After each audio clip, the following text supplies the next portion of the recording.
வேதத்தை திருப்பிக் கொள்வோம். அப்போஸ்தலர் 2ஆம் அதிகாரம்.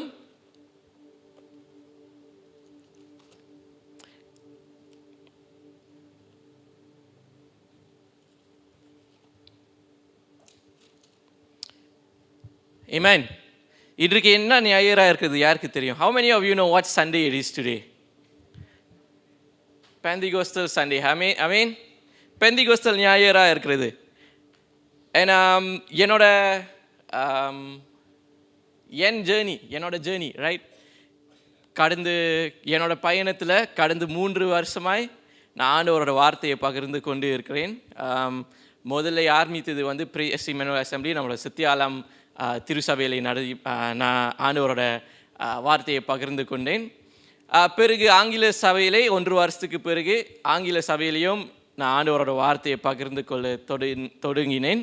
இந்த வருஷத்துலேருந்து நம்மளோட சபையிலே தமிழ் சர்வீஸ்லே ஈவினிங் சர்வீஸ்லேயும் நான் ஆண்டவரோட வார்த்தையை பகிர்ந்து கொள்கிறேன். ஏன்னா என்னோட 3 வருஷத்து பயணத்தில் நிறையா வித்தியாசமான சர்வீஸ்க்கு நான் ஆண்டவரோட வார்த்தையை பகிர்ந்து கொள்கின்றேன். One of the most challenging service where I shared the word of God was a funeral service. அந்த நாளிலே நம்மளோட போதகர் அவரோட குழுவோடு அவர் இந்தியாவுக்கு போயிருந்தார். திடீர்னு நம்மளோட சபையிலே ஒரு சாவு, there was a funeral. So போதகர் என் தகப்பன் கால் பண்ணி, அப்னர் நீ தான் இந்த ஃபியூனரல் சர்வீஸை நடத்தணும்ட்டு சொன்னார். ரைட், என்கிட்ட நடத்தணும்ட்டு சொல்லிட்டு என்கிட்ட கூப்பிட்டு பேசிட்டு என்னெல்லாம் சொல்லணும் என்னெல்லாம் கூறணுன்ட்டு பேசிக்கிட்டே இருந்தார். கடைசியாக நான் தகப்பன்கிட்ட கேட்டேன்ப்பா, உண்மையிலேயே நான் தான் பேசணுமான்ட்டு. ரைட், நான் தான் உண்மையிலே பேசணுமான்ட்டு கேட்டேன். அப்போ நம்மளுக்கு இன்னொரு போதகர் இருந்தார் நம்மளோட சபையில், இப்போ வரைக்கும் இருக்கிறாரு, அருமையான பாஸ்டர் ஐசக். அப்போ பாஸ்டர் ஐசக்கோட பேர் நான் தகப்பன்கிட்ட கோத்து விட்டேன். ஐ செட், பாஸ்டர் ஐசக்கும் நம்ம மத்தியில் இருக்கிறாருப்பா, பாஸ்டர் ஐசக்கு செய்ய சொல்லுங்கள், நான் கூட நிற்கிறேன்ட்டு சொன்னேன். அப்போ பாஸ்டர் ஐசக் செஞ்சார். அதே மாதிரி பெந்தெகோஸ்தல் ஞாயிறுன்ட்டு சொல்லும் போது இட்ஸ் அ ஹியூஜ் டாபிக். அப்போ காலை ஆராதனையிலையும் ஆங்கில ஆராதனையிலையும் நான் ஆண்டவரோட வார்த்தையை பகிர்ந்து கொண்டேன். மத்தியானம் ஆராதனையிலையும் என்னோட டேர்ன் தான் இன்னைக்கு. பட் பாஸ்டர் ஐசக் கூட நான் பேசிக்கிட்டே இருந்தேன். பாஸ்டர் ஐசக் நீங்கள் பிரசங்கம் பண்ணுங்கள் பாஸ்டர்ன்ட்டு, because is god more experience. But pastor Isaac சொன்னார், you can do it my சன்ன்ட்டு சொன்னார். ஸோ இன்றைக்கு நான் உங்களோட மத்தியில் ஆண்டவரோட வார்த்தை அப்போஸ்தலர் 2ஆம் அதிகாரத்திலிருந்து பகிர்ந்து கொள்ள விரும்புகிறேன். கவனித்துக் கொள்ளுங்கள். Before we start from Acts chapter 2, I want to take you back to the Old Testament. பழைய ஏற்பாட்டுக்கு நம்ம பார்ப்போம். ஆதியாகமம் 11ஆம் அதிகாரம் வசனம் 1-9 வரை புக்மார்க் வைத்துக் கொள்ளுங்கள். அப்போஸ்தலர் 2ஆம் அதிகாரத்திலையும் புக்மார்க் வைத்துக் கொள்ளுங்கள். Keep a bookmark in acts chapter 2, but at the same time turn to Genesis chapter 11. இப்போ ஆதியாகமம் 11ஆம் அதிகாரம் என்று நம்ம சொல்லும்போது we know அதில் அங்கே அந்த வசனத்தில் என்ன நடந்துச்சுன்ட்டு நம்மளுக்கு தெரியும். verses 1 முதல் அதிகாரத்திலேருந்து 9ஆம் அதிகாரம் வரை verses 1-9 படிச்சிருக்கீங்களா? பூமி எங்கும் ஒரே பாஷையும் ஒரே விதமான பேச்சும் இருந்தது. ஜனங்கள் கிழக்கிலே இருந்து பிரயாணம் பண்ணுகையில் சினேயார் தேசத்திலே சமபூமியை கண்டு அங்கே குடியிருந்தார்கள். அப்பொழுது அவர்கள், நாம் செங்கல் அறுத்து அதை நன்றாய் சுடுவோம் வாருங்கள் என்று ஒருவரோடொருவர் பேசிக்கொண்டார்கள். கல்லுக்கு பதிலாக செங்கல்லும் சாந்துக்கு பதிலாக நிலக்கீலும் அவர்களுக்கு இருந்தது. பின்னும் அவர்கள், நாம் பூமியின் மீதெங்கும் சிதறி போகாதபடிக்கு நமக்கு ஒரு நகரத்தையும் வானத்தை அளாவும் சிகரமுள்ள ஒரு கோபுரத்தையும் கட்டி நமக்கு பேர் உண்டாக பண்ணுவோம் வாருங்கள் என்று சொல்லி கொண்டார்கள். மனுபுத்திரர் கட்டுகிற நகரத்தையும் கோபுரத்தையும் பார்க்கிறதற்கு கர்த்தர் இறங்கினார். 4வது வசனத்தில் இருக்கிறோம். ஆல்ரைட், இப்போ ஆதியாகமம் 11ஆம் அதிகாரம் வசனம் 1-4 வரைக்கும் நம்ம படிச்சிருக்கோம். ஃப்ரம் verse 1-4 நம்ம என்ன பார்க்குறோம்னாக்கா, இப்போ ஒரு பிளானிங் நடக்குது. என்ன ஒரு பிளானிங் நடக்குது? ஒரு கோபுரத்தை கட்டுறதுக்கு பிளானிங் பண்ணுறாங்க. அப்போ பார்த்தீங்கன்னாக்கா 3வது வசனத்தில் அங்கே என்ன போட்டிருக்குதுன்னா, எப்படி கட்ட போகிறாங்க, என்ன பயன்படுத்தி கட்ட போகிறாங்கன்ட்டு பிளான் பண்ணுறாங்க. அப்போ நிறைய பேர் இன்னைக்கு இங்கே உட்காந்துருக்கீங்க. You will have at one point of time in your life வீடு நீங்கள் கொஞ்சம் ரெனோவேஷன் பண்ணியிருப்பீங்க, இல்லை கான்ட்ராக்டர் கூப்பிட்டு ஏதாச்சும் வேலை செய்ய சொல்லியிருப்பீங்க. Now the most important thing in doing a renovation அல்லது ஒரு சின்ன ரிப்பேர் வீட்டில் செய்கிறதுக்கு மிக முக்கியமான காரியம் என்னது தெரியுமா? ஆமாம், ஆள் தேவைப்படுது, கான்ட்ராக்டர் தேவைப்படுது. ஆனால் மிக முக்கியமான காரியம் என்ன தெரியுமா? அண்டர்ஸ்டாண்டிங். யாருக்கு? ஓனருக்கும் கான்ட்ராக்டருக்கும் ஒரு அண்டர்ஸ்டாண்டிங் இருக்கணும். இப்போ கான்ட்ராக்டர் வந்து சீனத்தில் பேசினாக்கா, if you only can speak in Chinese, the owner should be able to give instructions in Chinese. Amen? கரெக்டா? கான்ட்ராக்டருக்கு வெறும் சீன தெரியும்னா நம்ம போயிட்டு மலாயில் நம்ம சொன்னோம்னாக்கா இது செய்யணும் அது செய்யணும், என்ன ஆயிரும்? ரிப்பேருக்கு என்ன ஆயிரும்? சில சமயத்தில் கிளம்சி ரிப்பேர் ஆயிரும். ஆல்ரைட், அப்போ இங்கே நடக்குது. டவர் ஆஃப் பேபல் ஆதியாகமம் 11ஆம் அதிகாரத்தில் வசனம் 1-4 வரைக்கும். First we are seeing that mankind decided to build a tower. ஒரு கோபுரத்தை கட்டுறதுக்கு முடிவு எடுக்கிறாங்க. படிச்சிருங்களா? 5ஆம் வசனம் தொடர்ந்து. மனுபுத்திரர் கட்டுகிற நகரத்தையும் கோபுரத்தையும் பார்க்கிறதற்கு கர்த்தர் இறங்கினார். அப்பொழுது கர்த்தர், இதோ ஜனங்கள் ஒரே கூட்டமாய் இருக்கிறார்கள், அவர்கள் அனைவருக்கும் ஒரே பாஷ்யம் இருக்கிறது. அவர்கள் இதை செய்ய தொடங்கினார்கள். இப்பொழுதும் தாங்கள் செய்ய நினைத்தது ஒன்றும் தடைப்பட மாட்டாது என்று இருக்கிறார்கள். நாம் இறங்கி போய் ஒருவர் பேசுவதை மற்றொருவர் அறியாதபடிக்கு அங்கே அவர்கள் பாஷையை தாறுமாறாக்குவோம் என்றார். அப்படியே கர்த்தர் அவர்களை அவ்விடத்திலிருந்து பூமி மீதெங்கும் சிதறிப்போக பண்ணினார். அப்பொழுது நகரம் கட்டுகிறதை விட்டுவிட்டார்கள். பூமி எங்கும் வழங்கின பாஷையை கர்த்தர் அவ்விடத்தில் மாறாக்கினபடியால் அதன் பேர் பாபேல் எனப்பட்டது. கர்த்தர் அவர்களை அவ்விடத்திலிருந்து பூமியின் மீதெங்கும் சிதறி போக பண்ணினார். ஆமென், ஹல்லேலூயா. இங்கே ஆண்டவர் என்ன பார்க்குறாருன்னா, இதே இப்படியே போயிட்டே இருந்துச்சுன்னா என்ன ஆயிரும்? they will overpower, mankind will overpower. இப்போ ஆண்டவர் he makes them go all over the earth. இப்போ நம்ம என்ன பார்க்குறோம்னாக்கா, ஆதியாகமம் 11ஆம் அதிகாரத்தில் த டவர் ஆஃப் பேபல் பார்க்குறோம். யார் இந்த டவர் ஆஃப் பேபல் செய்தான்ட்டு நீங்கள் கேட்டிங்கனாக்கா, ஆதியாகமம் 10ஆம் அதிகாரத்தில் நீங்கள் போய் பார்த்தீங்கன்னாக்கா, நோவாஸ் டிசெண்டன்ஸ்ன்னு சொல்லுவாங்க. த டிசெண்டன்ட் ஆஃப் நோவாவின் புத்திரியர்கள். The descendants of Noah was the one who came up and decided to build the tower of Babel. அப்போ அங்கே பார்த்தீங்கன்னாக்கா, 10ஆம் அதிகாரத்தில் நீங்கள் பார்த்தீங்கன்னாக்கா, ஏறக்குறைய ஒரு 70 tribes came together. அப்போ அங்கே என்ன நடந்துக்கிட்டு இருந்துச்சு? everyone was speaking in one language. எல்லாருக்கும் ஒரே மைண்ட் செட், ஒரே விஷன். கரெக்டா? இன்றைக்கு நம்ம சபையில் உட்காந்துருக்கிறோம், தமிழ் சபையில் உட்காந்துருக்கிறோம். ஏன் தமிழ் அவ்வளோ நல்லா இருக்காது. So I will speak in English every now and then, but you can understand me. உங்களுக்கு புரியுது what I am trying to say. அப்போ இங்கே பாருங்க, பாபேலின் கோபுரத்தை கட்டுறதுக்கு when they took the decision to do, they all understood one thing. என்ன செய்ய போகிறாங்க? ஒரு கோபுரத்தை கட்ட போகிறாங்க. எவ்வளோ பெருசாக இருக்க போது அதெல்லாம் பேருக்கு பார்த்துக்கலாம். பட் ஒரே மனசுல ஒரே சிந்தனையில் they decided to build it. அப்போ பாருங்க, 4வது வசனத்தை திரும்பி படிப்போமா? Now I want you to pay attention. 4வது வசனத்தில் படித்து பார்க்கும்போது I want you to pay attention in one thing. 4வது வசனத்தில் ஒரு ப்ராப்ளம் வருது. There's one problem in verse 4. இந்த வசனத்தை படிக்கும்போது நீங்கள் try to find this problem.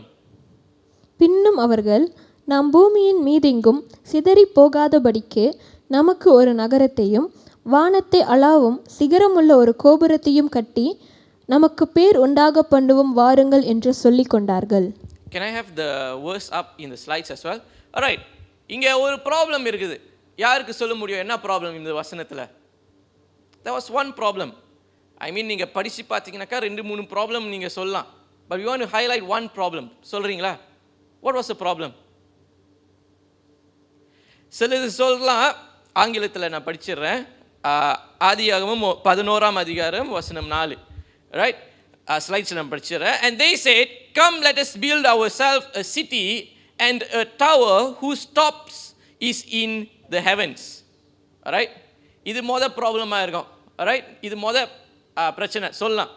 They were planning to build a tower that reached the heavens. அப்போ என்ன செய்கிறாங்க, நாம் செத்து பரலோகத்துக்கு போகிறதுக்கு பதிலாக ஒரு கோபுரத்தை கட்டி நேராக பரலோகத்துக்கு போயிடலாம். அந்த டைமில் நடந்து போயிருப்பாங்க. கிரேட் வால் ஆஃப் சைனா கூட பார்த்தீங்கன்னாக்கா நிறைய ஸ்டெப்ஸ் இருக்கும், நடந்து போயிருப்பாங்க. அப்போ அந்த கட்டடம் இப்போ கட்டியிருந்தா, அந்த காலத்தில் கட்டியிருந்தா இப்போ எப்படி திரும்ப இருந்திருக்கும், அந்த கட்டடத்துக்குள்ளார ஒரு 10 லிஃப்ட் வச்சுருப்பாங்க. யாருக்கெல்லாம் நடக்க முடியாதோ இல்லாட்டினா லேசியாக இருந்தோ என்ன செஞ்சுருவாங்க, போயிட்டு பட்டனை தட்டிட்டு நேராக லிஃப்ட்குள்ளார பூந்து நேராக 1 way up to heaven, பரலோகத்துக்கு ஒரே வழி தான், போயிடுவோம்.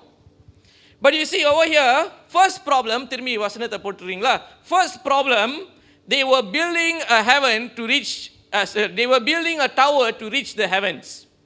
Okay, ரெண்டாவது பிரச்சனை அதில் என்ன போட்டிருக்குதுன்னா, let us make a name for ourselves. ரெண்டாவது பிரச்சனை என்னது, மனிதனுக்கே அவன் பேர் உண்டாக்கணும்ட்டு இந்த கோபுரத்தை கட்டுறான். மூன்றாவது பிரச்சனை,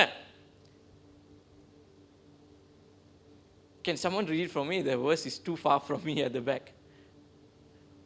All right, let us make a name for ourselves lest we be scattered abroad over the face of the whole earth. என்ன தெரியுமா சொல்றாங்க தமிழ்ல, அந்த கட்டம் மட்டும் படிக்க முடியுமா? நாம் பூமியின் மீது எங்கும் சிதறி போகாமல் இருக்கும்படி, they didn't want to scatter through the face of the earth. மூன்று பிரச்சனை இங்க பார்க்கிறோம் ஒரே வசனத்துல, மூன்று பிரச்சனை ரைட். பிறகு ஒன்றும் நம்மளுக்கு 3 வாரம் இருக்குது ரைட். பாஸ் ஆயுதகம் நானும் டேர்ன் எடுத்து மேபி ஒரு வசனத்தில் நம்ம ஒரு ப்ராப்ளமில் நம்ம பேசுவோம், யாருக்கு தெரியும் ஆண்டவர் சித்தம் இருந்தால். But today we are going to see the main problem over here was that they said, வசனத்தில் நான் படிக்கிறேன், and let us make a name for ourselves. நம்மளுக்கு ஒரு பேர் உண்டாக்குறதுக்கு இந்த கோபுரத்தை கட்டுவோம். They wanted to create a name for themselves. Now வேதத்தை திருப்பிக் கொள்வோம், அப்போஸ்தலர் 2ஆம் அதிகாரம். Now ஆதியாகமம் 11ஆம் அதிகாரத்தில் நம்ம பார்க்குறோம், they all were in one mind. Babylon கோத்திரத்தை கோபுரத்தை கட்டுறதுக்கு all of them were in one mind.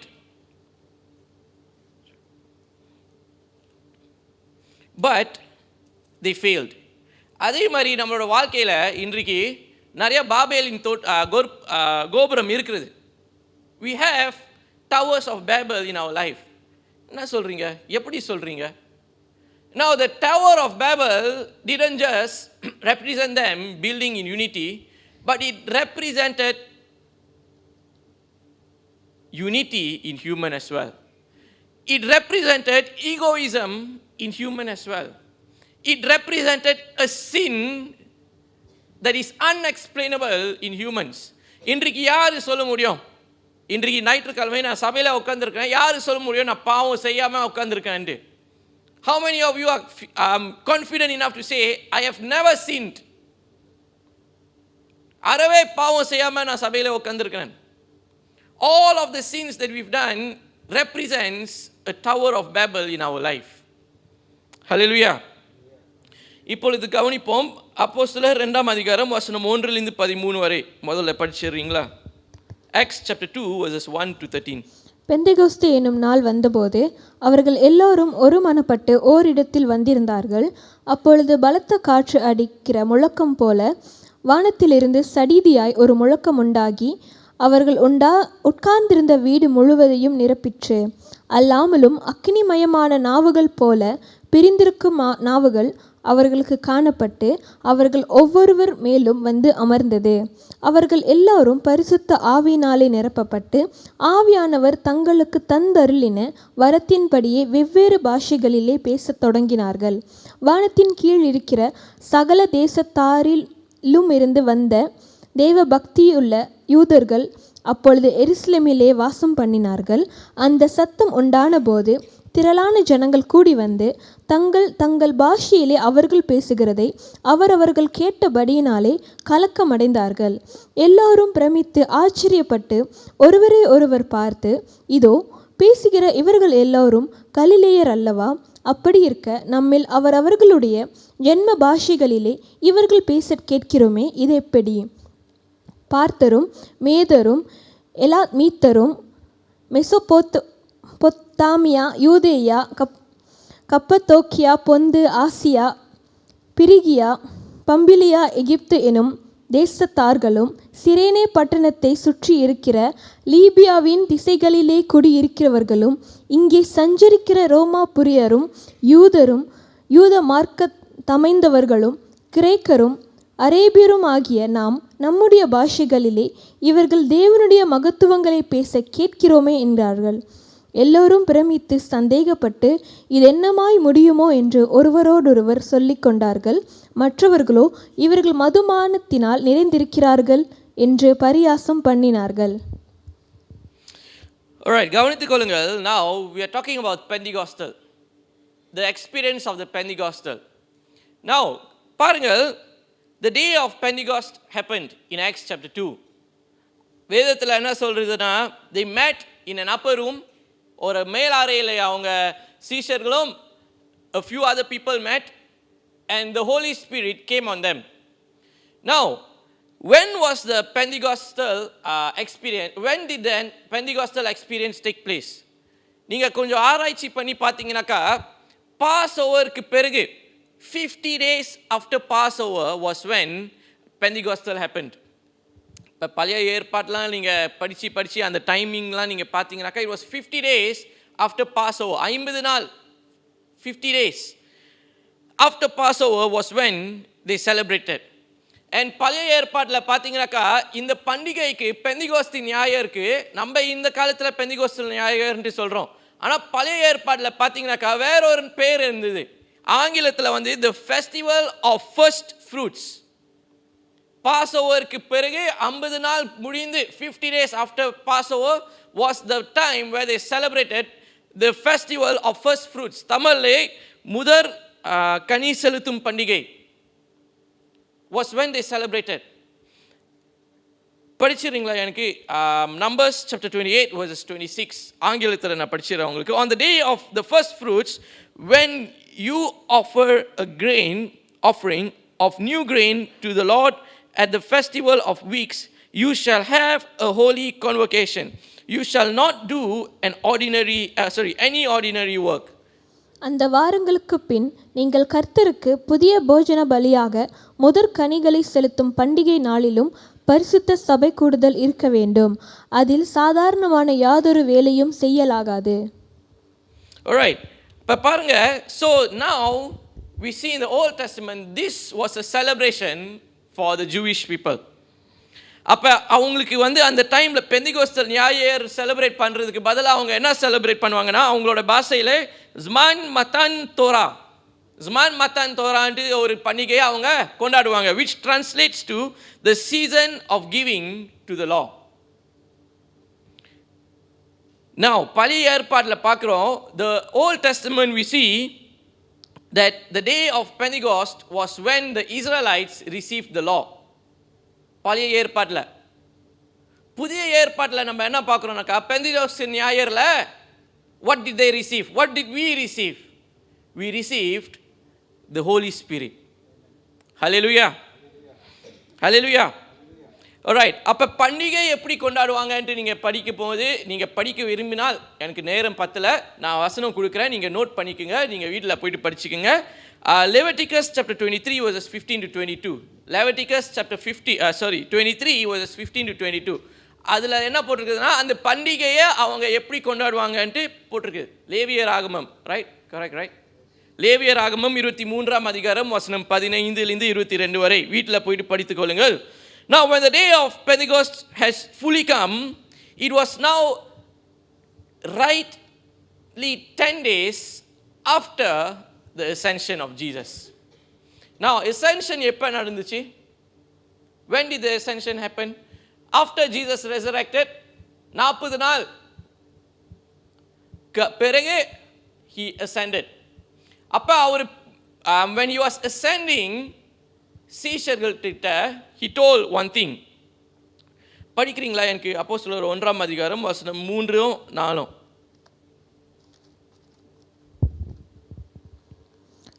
அவர் பாடுபட்ட பின்பு 40 நாளளவும் அப்போஸ்தலருக்கு தரிசனமாகி தேவனுடைய ராஜ்யத்துக்குரியவர்களை அவர்களுடனே பேசி அநேகம் தெளிவான திருஷ்டாந்தங்களினாலே அவர்களுக்கு தம்மை உயிரோடு இருக்கிறவராக காண்பித்தார்.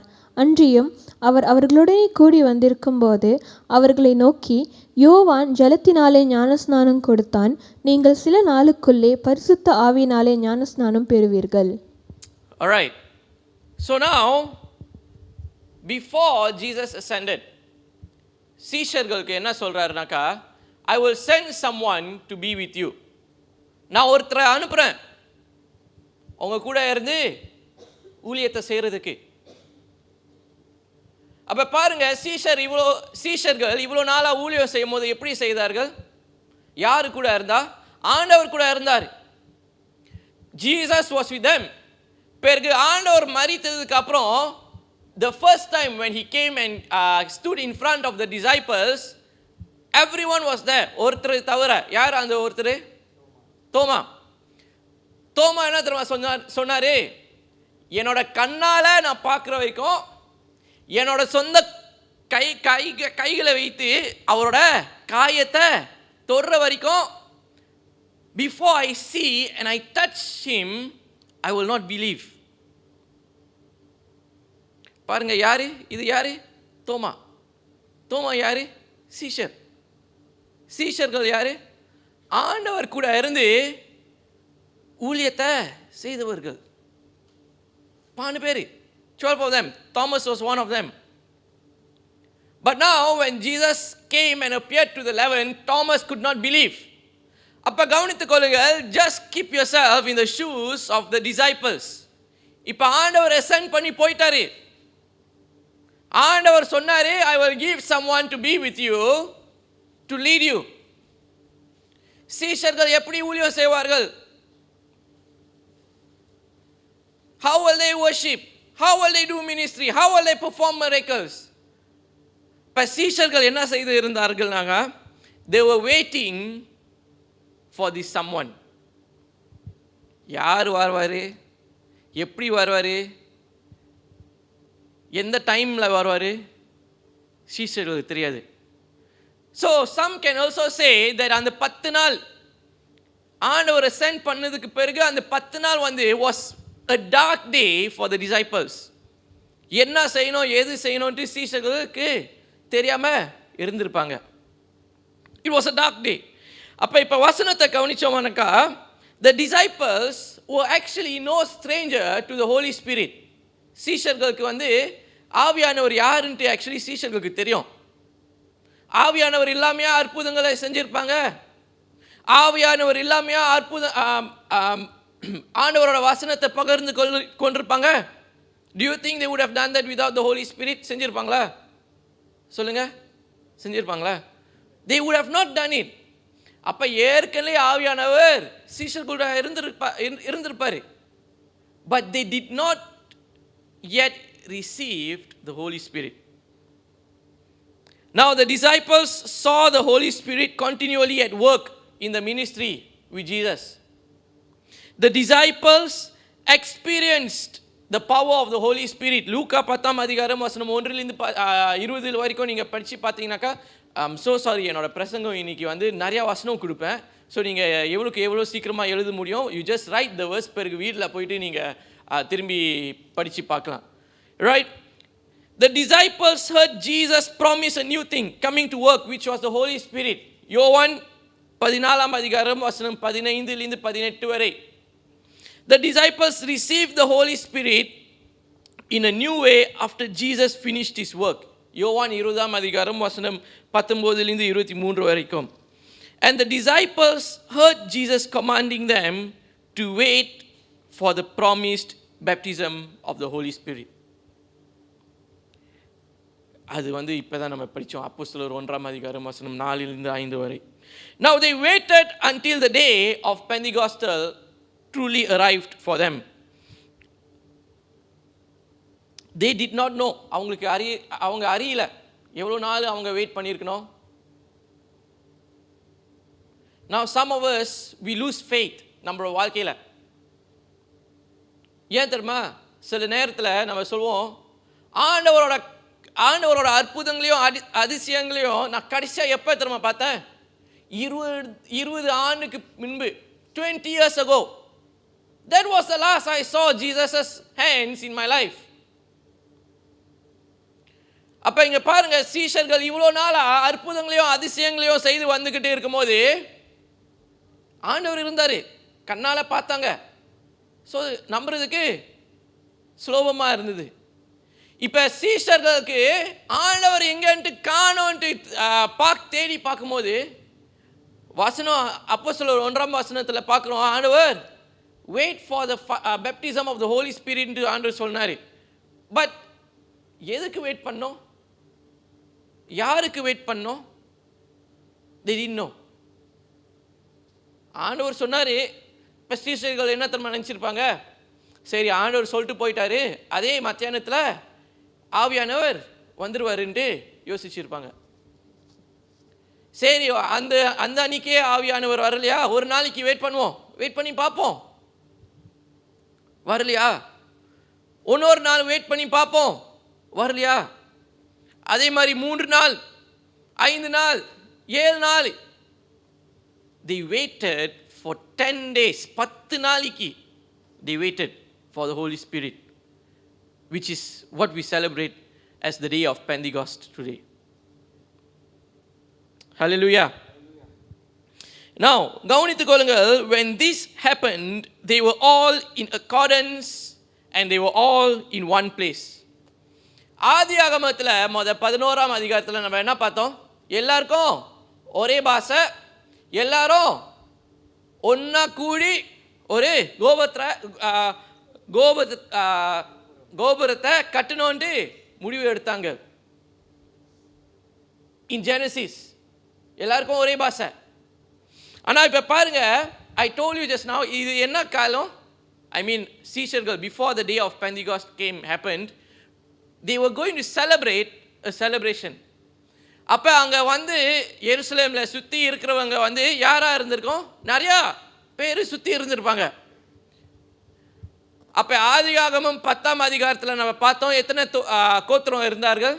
70 கோத்திரம். ஆதியாகமம் 11ஆம் அதிகாரத்தில் நம்ம என்ன பார்க்குறோம்? 70 கோத்திரத்தை ஆண்டவர் என்ன செஞ்சார்? பாஷையை, மொழியை மாற்றி விட்டார்.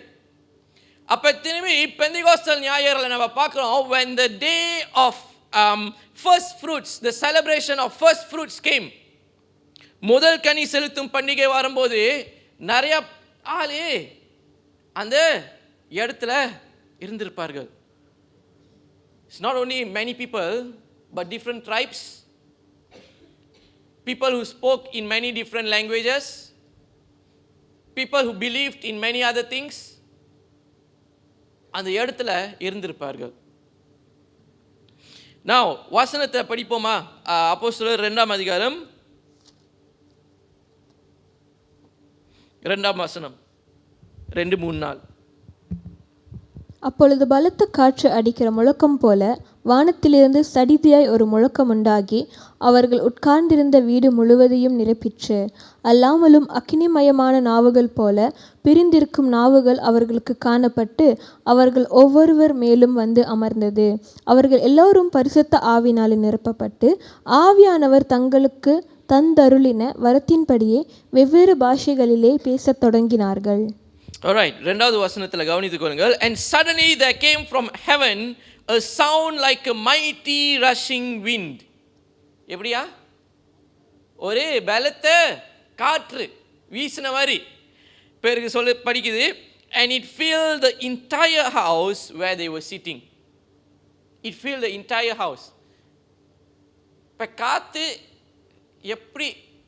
காற்று இப்போ இங்கே கூட காற்று இருக்குது தானே? ஏர்கான் இருக்குல்ல, நீங்கள் மேலே போயிட்டு உட்காந்தாக்கா கூட காற்று இருக்கும்.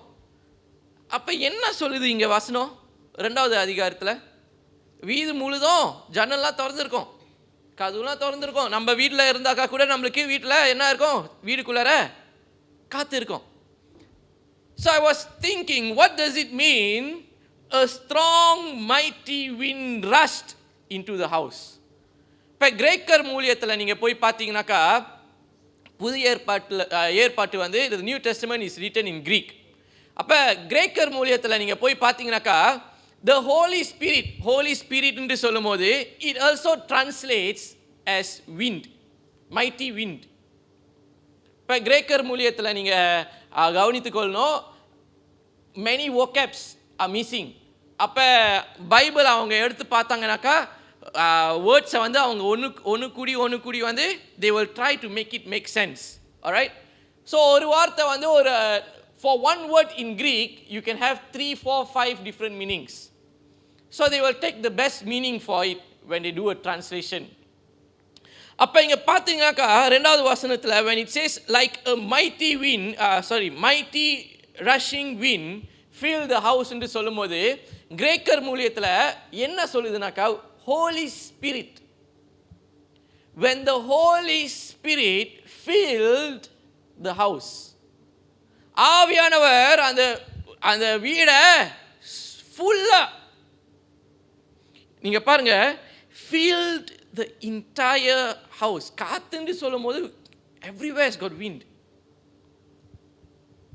But when you see the translation, the Holy Spirit filled the entire house. நான் நிறைய பேர் நம்மளோட போதகரோட வார்த்தையை கேட்டிருப்பீங்க. காலையிலையும் நீங்கள் ஆன்லைன் சர்வீஸ், ஃபிசிக்கல் சர்வீஸ்க்கு வரலைன்னா ஆன்லைன் சர்வீஸில் அவரோட வார்த்தையை கேட்டிருப்பீங்க. ஆல்டர் காலில் வந்திருப்பீங்க. I mean today morning there was no altar call, but many other altar calls that he's done before. போதகர் எப்போதும் ஒன்று கூறுவார். ஆவியானவர் வெறும் 1% தொட்டாக்கா என்ன ஆயிடுமா, அப்படியே ஃபயர் அப்படியே ஸ்பார்க் பண்ணி எல்லாருக்கும் அப்படி படுமா.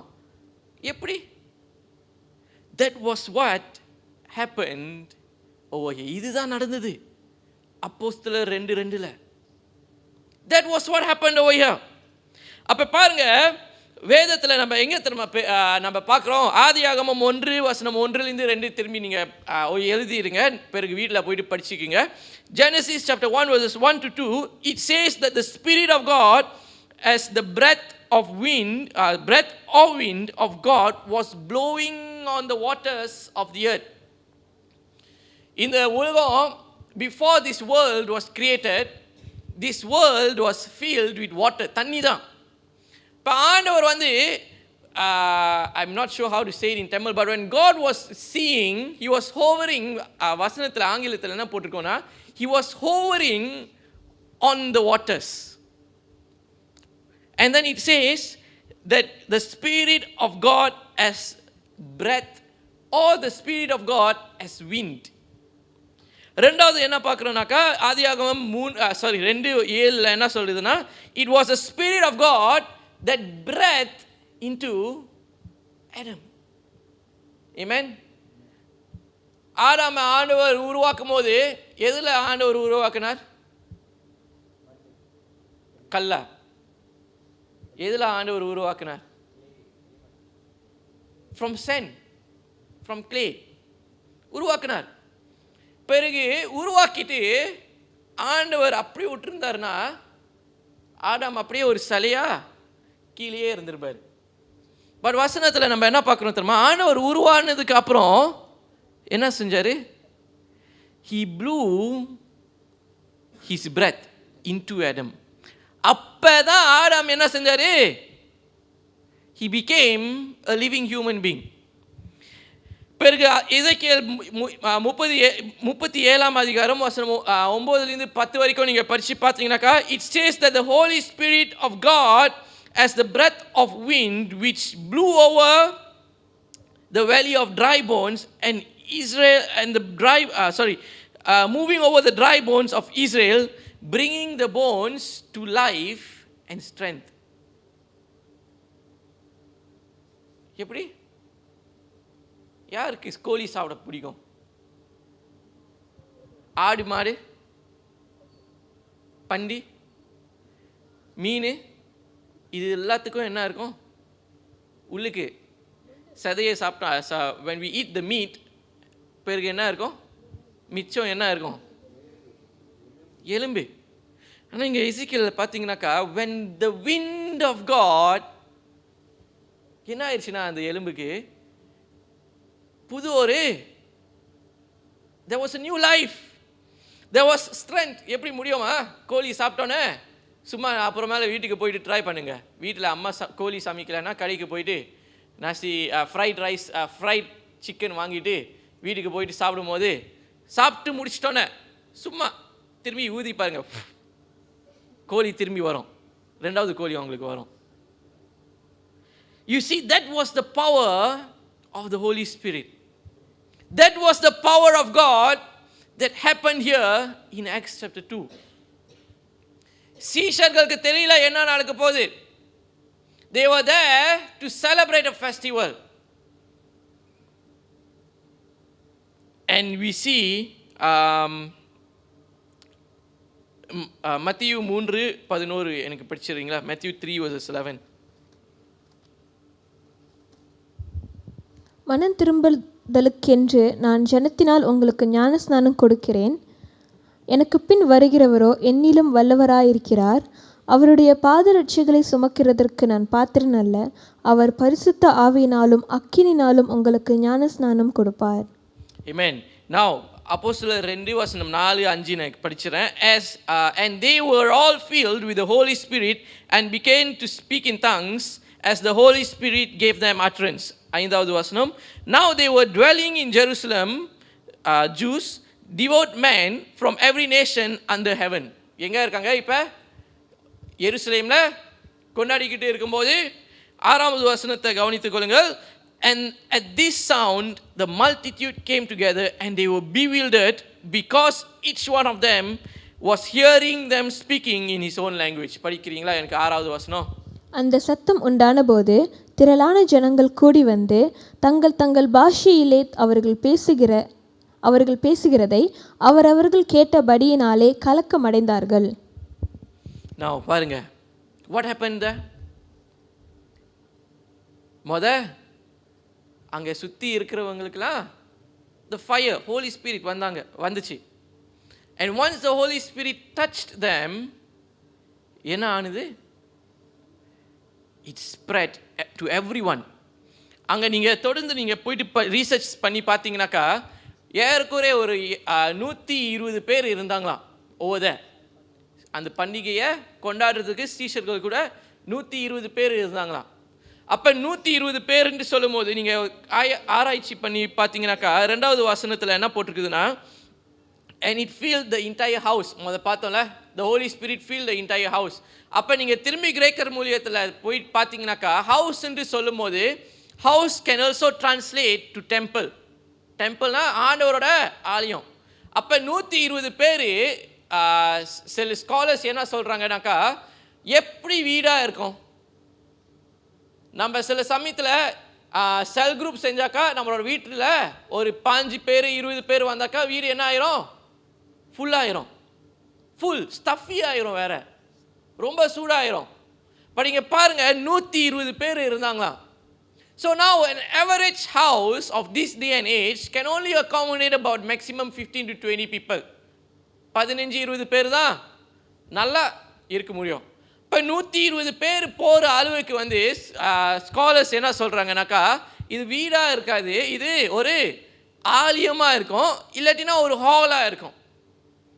ஸோ அந்த ஹாலில் அல்லது அந்த ஒரு ஆலயத்தில் அவங்க ஆண்டவரை தொழுதுக்கிட்டு இருக்கும்போது when the Holy Spirit touched them, we see that they began to speak in tongues. பிறகு 6வது வசனத்தில் என்ன பார்க்குறோம்னாக்கா சுற்றி இருக்கிற ஜனங்களை,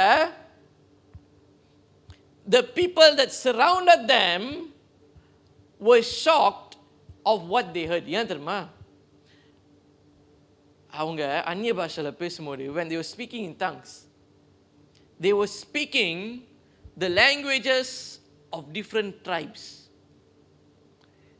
They were speaking the languages of different tribes praising the Lord. Amen.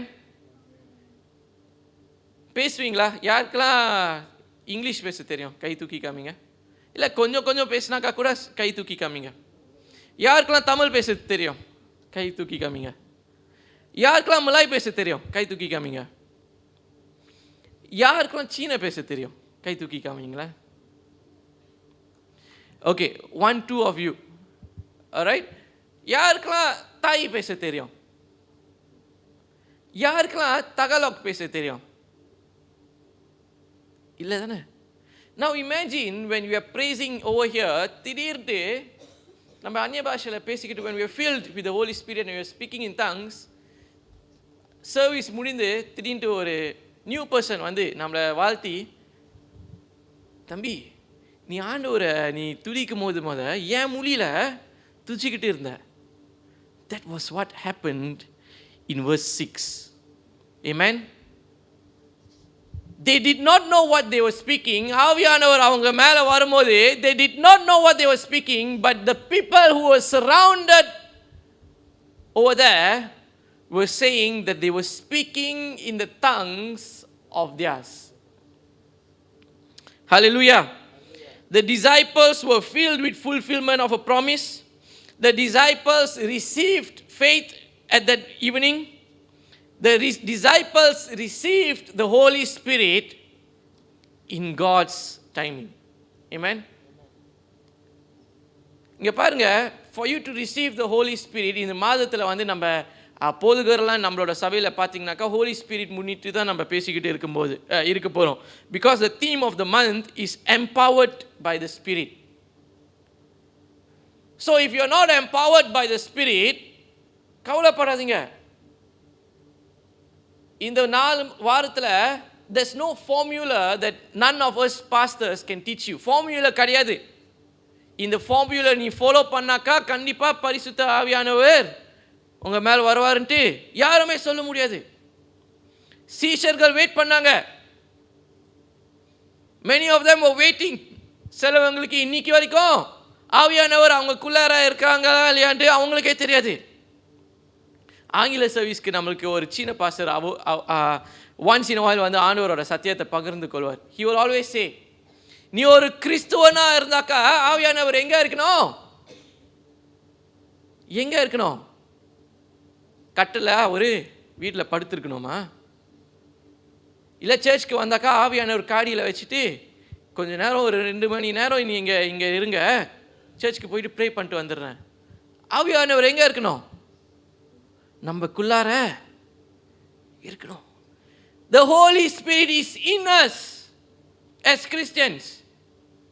நம்ம ஆண்டவரை நம்புறோம்னாக்கா பரிசுத்த ஆவியானவர் எங்கே இருப்பாரு? நம்மக்குள்ளார இருப்பாரு. The Holy Spirit is the one who convicts us of our sins. Now 10 கட்டளைகள் நீங்க பாத்தீங்கன்னாக்கா the 10 commandments, ஆவியானவர் குறித்து என்ன போட்டிருக்குது 10 கட்டளையில? Do not blaspheme against the Holy Spirit. Do not blaspheme against the Holy Spirit. Yeah? நினச்சி பார்ப்பீங்க தானே, தப்பாக பேசக்கூடாது. தமிழில் எப்படி சொல்லுவோம் அது? How does it say in Tamil? Pastor, do you have any clue? Never mind. Maybe someone can turn the verse and quickly search and tell me. Do not blaspheme against the Holy Spirit. What it means is do not talk bad about the Holy Spirit. ஆவியானவர் குறித்து தப்பாக பேசாதீங்கன்ட்டு சொல்லுது. But how?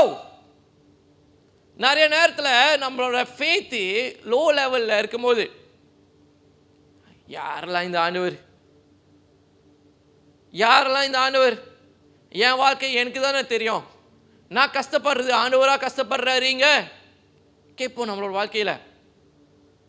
But you see, the reason why it says there's no forgiveness for anyone who speaks bad about the Holy Spirit is because it's the Holy Spirit who convicts us. பரிசுத்த ஆவியானவர் தான் நம்மளோட பாவத்தை நம்மளுக்கு கூறுவார். He is the one who convicts us. அப்போ நம்ம பரிசுத்த ஆவியானவர் பற்றியே நம்ம தப்பாக பேசினாக்கா யார் தான் நம்மளோட பாவத்தை கூறுவார் நம்மளுக்கு? யார் நம்மளோட பாவத்தை கூறுவார்?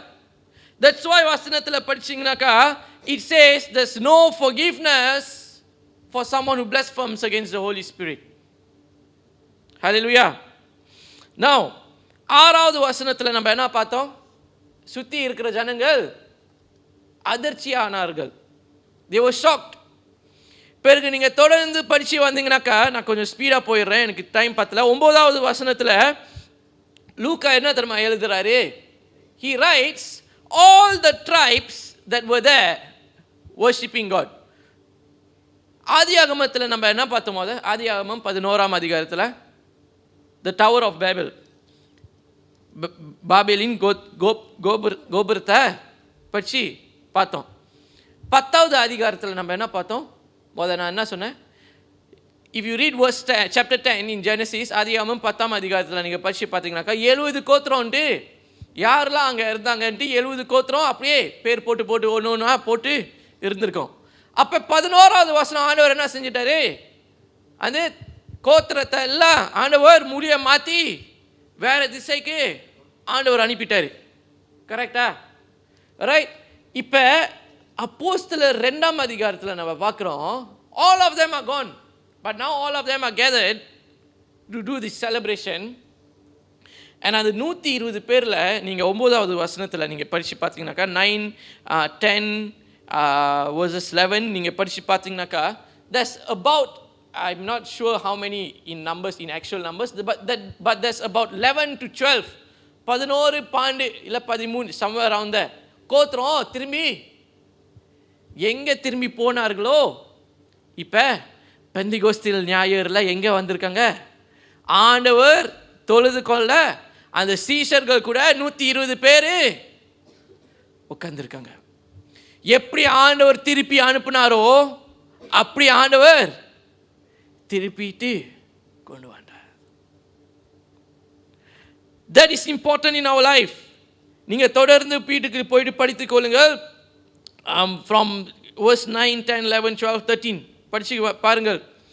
13வது வசனத்தில் நீங்கள் பார்த்தீங்கன்னாக்கா, நான் ஆங்கிலத்தில் படிச்சிடறேன். But others mocked, said they are filled with new wine. தமிழில் படிக்கிறீங்களா? எனக்கு மற்றவர்களோ இவர்கள் மதுபானத்தினால் நிறைந்திருக்கிறார்கள் என்று பரியாசம் பண்ணினார்கள். They are filled with wine. இப்போ நீங்கள் யோசித்து பார்த்தீங்கன்னாக்கா, பழைய ஏற்பாட்டில் சாமுவேல் புத்தகத்தில் ஒரு ஸ்திரீ இருந்தார்கள். அந்த ஸ்திரீக்கு ஆண்டவர் சமூகத்தில் வந்து பயந்து மனசு உடைந்து ஆண்டவர்கிட்ட ஜெபிச்சுக்கிட்டு இருக்கும்போது ஈலாய் வந்து என்னமோ சொன்னார். ஞாபகம் இருக்கா? என்ன ஈலாய் சொன்னார்? Don't be drunk in, I'm not quoting word by word, don't be drunk this early in the morning. Go home. அதே மாதிரி இங்கே வசனத்தில் நம்ம படிக்கும்போது அப்போஸ்தலர் 2ஆம் அதிகாரம் 13ஆம் வசனத்தில் they thought that the people who were surrounded over there, who were worshiping God, who were filled with the Holy Spirit, they thought that they were drunk. ஆனால் என்ன தெரியுமா beauty? The Holy Spirit touched 120 of them. ஹல்லேலூயா. இன்றைக்கு உங்களுக்குள்ளார ஆவியானவர் இல்லைன்னா கவலைப்படாதீங்க. Don't worry. ஆவியானவர் நம்ம கூட தான் இருக்கிறாரு. I can teach you formulas. நான் சொல்ல முடியாது இன்னைக்கு போயிட்டு 40 நாளுக்கு உபவாசம் பண்ணி ஜெபியுங்கள், 40 நாள் சாப்பிடாதீங்கள், 40 நாள் சைவமாக இருங்கள், நான் சொல்ல முடியாது.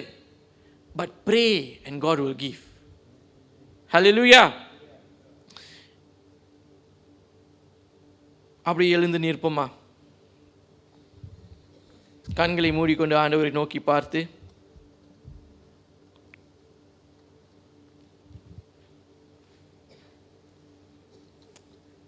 Thank you, Lord Father.